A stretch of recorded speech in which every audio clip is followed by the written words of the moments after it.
So what I'd like to talk to you about just very briefly today is our postgraduate offerings in forensic anthropology. And as part of that, we have the Centre for Forensic Anthropology, and we specialise in pretty much all aspects of forensic anthropology, to some degree forensic archaeology, and that relates to our abilities to actually offer training programs, postgraduate degrees, and consultancies to law enforcement and other agencies. What I'd like to do today is to just take you through very quickly about what the Centre is about and some of our major activities. I'll then focus in on our postgraduate programs, which is something that may be of interest to you. And then I'll finish up by just briefly giving a plug for our International Field School, which we typically run annually, and that actually occurs in Italy, in Venice. Obviously, in the current COVID situation, we were not able to actually effectively run that this year, but hopefully there'll be a return to international travel soon, and we look forward to doing that field school again in 2021.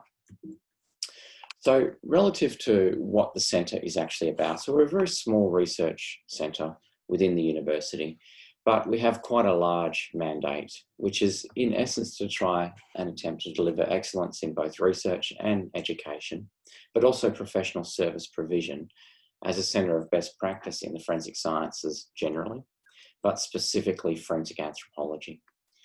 Now, our research and professional activities are internationally recognised and include a whole variety of different focal points. One of the main areas of interest for us presently is that we're taking a very good critical look at how, as forensic anthropologists, we actually go about performing our tasks.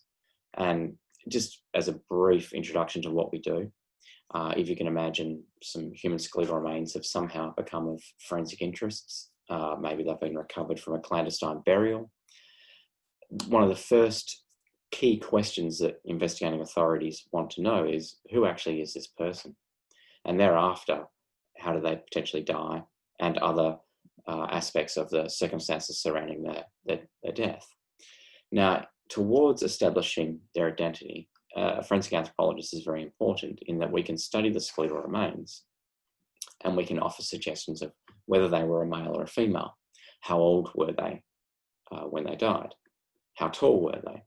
What is their likely ancestral background? Are they Caucasian or of an Asian background, and so forth? And then we can interpret things like pathological markers in the skeleton, evidences of trauma, and so on and so forth.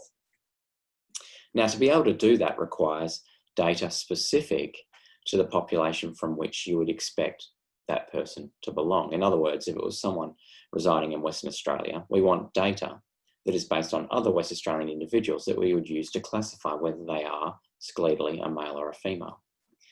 One of the major problems we've had in forensics is that data doesn't exist. And so we've been working towards that over the last decade plus in undertaking research using individuals that are Australian, or from an Australian population, to try and formulate new forensic data.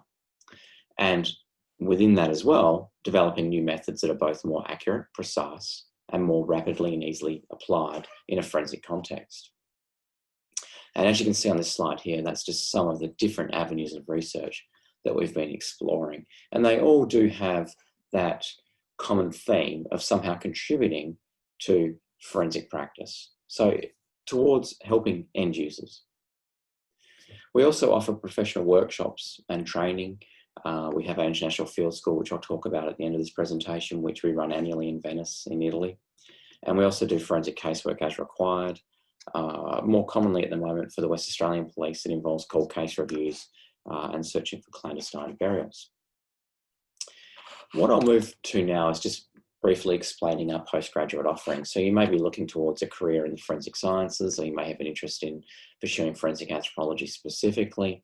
And some of our postgraduate courses will be an important step forward to helping you perhaps work towards achieving that particular life goal. So we offer three different main postgraduate courses. We have a graduate diploma in forensic anthropology, a graduate certificate in forensic anthropology, a Doctor of Philosophy, and then on the next page you'll see we also have a Master of Forensic Anthropology. Now the common theme here of the graduate certificate and the graduate diploma is that they are coursework offerings, and they are in effect smaller components of a larger whole, and the larger whole being the Master of Forensic Anthropology. So it really does depend at which point you want to effectively, if you want to dip your toes into forensic anthropology, you might start with a graduate certificate to see if it's something that does truly interest you. That's a 24-point program, and the standard completion is 1 standard semester. Now from that, if you wanted to continue, you could actually apply to continue into a graduate diploma, and that is in effect double the course. So you do 48 points, which will be 8 units across 2 standard semesters for a full-time enrolment. The website there, you're about to actually have a look at the some more detailed information about that particular course. A PhD is a completely different degree structure, where that's independent research that has to contribute something that is both novel and scholarly, and it's undertaken over a 3-year minimum. Usually takes 4 to 5 years for people to complete, and there are different eligibility requirements for that as well. But if you are eligible, having completed a relevant honours degree or postgraduate qualification, then we can also consider taking you on board to do a PhD with us in a particular area of research that is of interest to yourself and us, and that we can accommodate with our infrastructure. So let's have a look at a little bit more detail about the coursework structure. Okay, so here is the details for the Master of Forensic Anthropology. So in essence, depending on which degree you enroll in, the unit sets are effectively the same. You're either just doing smaller subsets or you're doing the whole. The first year of the master by coursework and dissertation is the graduate diploma. So the first 48 points is the same as someone doing a graduate diploma. If you're doing a graduate certificate, you're doing a small subset of those 48 points that are spread across the 8 units. So in the first year, these are the units that we actually offer. Ethics and research methods in forensic science, introductory forensic anthropology, forensic archaeology, and forensic odontology and introductory osteology. I'm sorry, they're slightly out of sequence there. Then in second semester, you'll do advanced forensic anthropology, scientific expert testimony, medico-legal death investigations, and molecular osteology. So that's the structure of the course there. And that image there is showing we've used different venues for running our practical labs. The study of forensic anthropology, as I'm sure you'd be well aware, is very hands-on. It's not something you can learn remotely or online. There is always a practical physical component. And in essence, you'll be working with human skeletal remains, and they are real human skeletal remains. And just to describe, so one of the foundation units is Forensic Anthropology 1, so that's the introduction to forensic anthropology, and that's where you learn the core techniques of what it is to work as a forensic anthropologist. What do you actually need to do with the skeleton? How do you actually perform the requisite analyses that will be required when you're doing an assessment of unidentified human skeletal remains? And you can see there's some images there of some of our students laying out skeletons and working through various different aspects of practical sessions there. Another unit that you'll be doing as well is forensic archaeology, and again, part of the work we do as forensic anthropologists is to assist law enforcement in the recovery of human skeletal remains, particularly in clandestine environments such as burials. And you can see there's some nice drone footage showing our an area we have set up very close to the university where we can run mock burial scenarios. And you can see there quite clearly that you don't have to be forensically trained to see that relative to, if you look at the vegetation in this backyard, there's something very distinct in this corner where obviously these students are focused, and that is actually a multiple burial. So there's 2 individuals buried, and that's what they actually look like when they're recovered. So we train you in the appropriate techniques to actually work right through from a search to identify that it might be an area of interest, through to the penultimate recovery of the forensic evidence, which in this case are the human skeletal remains.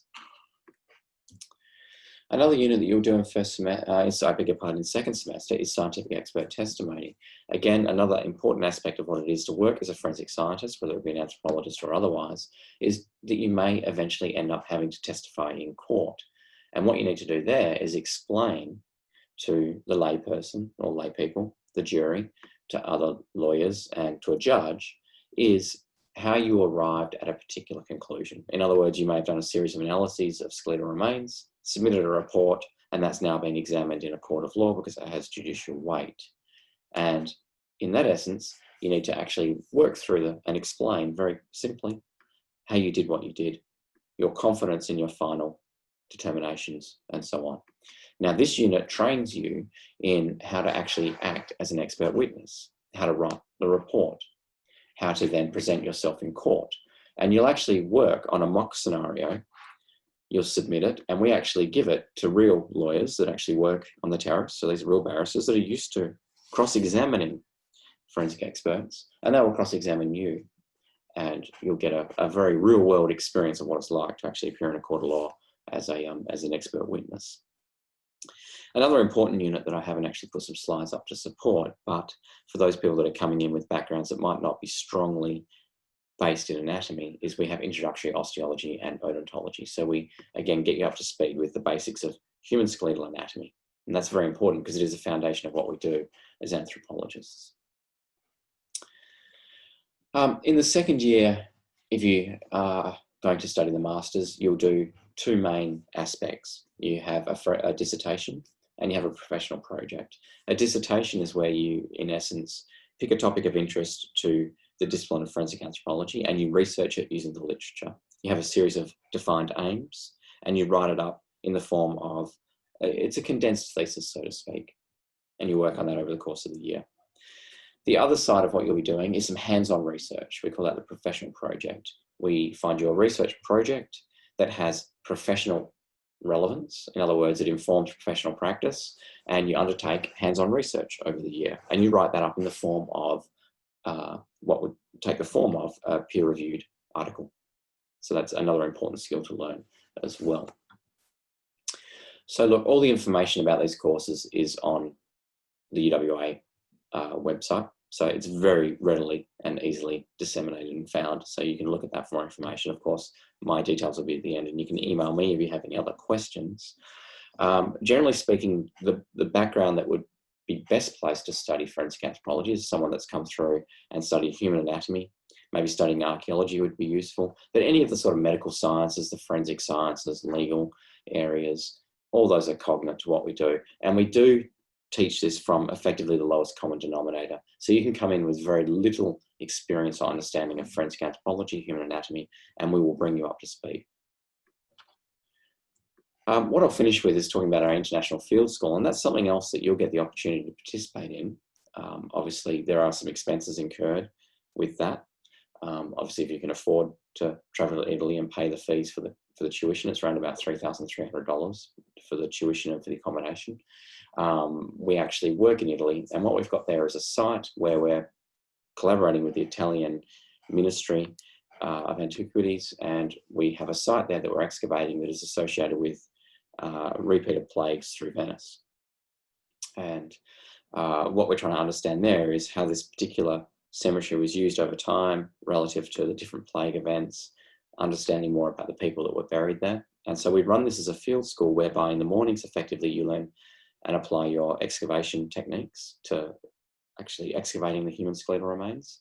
And then in the afternoons, we have a lab set up in Venice, and you actually do the work where you carry through the material that you've excavated, clean, stabilize, and then analyze the material as well. So you learn a lot about the processes of what it is to work in the field as either an anthropologist or even working in cognate areas like bioarchaeology, because technically this is non-forensic because clearly it's several hundreds of years old. However, the techniques we're applying are basically the same. We've had some nice media attention around that over the different field seasons. We've had 5 seasons in Italy, and it looks like we've probably got about another 10 years worth of work. And that's something we keep you up to date with when you're enrolled as a student with us. We're very keen with new students. We get you involved in the larger group. So we have lab group meetings where we have our students from the second year. You might be in your first year, so the second year students will be there. We have our research students, our PhD students and staff, and effectively you get very well integrated into the broader centre. So you get a very good idea of what we're doing, different aspects of our research, and something there might trigger an interest for yourself. And you might think, you know, that's something that interests me. I'd like to perhaps undertake some research in that area. And of course, we can try to accommodate that for you as well, whether that be moving on to higher research degrees, such as a Master by Research or a PhD, or in the second year of your Masters by Coursework, you might undertake some research again that's aligned with what we're doing and what some of our other students are doing as well. And it's a very nice, relaxed group, and I think it's good that you're sort of submerged within that or immersed within that as well. So where can you find more information about what we do? We have our UWA Centre website. The link is there. We're very active on social media, although probably less so in the COVID era at the moment because we're not doing so much outside of the university, but we have our Facebook page.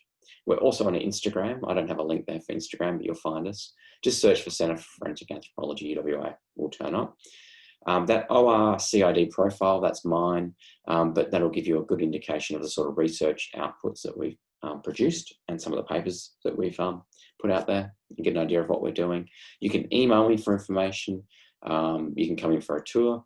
We can come in and show you some of the teaching that we're doing. The lab, I haven't talked about the lab. We have a very new modern lab that incorporates a lot of the more recent equipment that is relevant to the practice of forensic anthropology: 3D scanners, printing, X-ray, digitization. We have all that sort of equipment, and we do make sure that we have a very strong nexus between our research, professional practice, and teaching. It's all incorporated. So you'll learn a lot of techniques with us that would otherwise be very difficult to pick up in different courses outside of the one we offer here at UWA.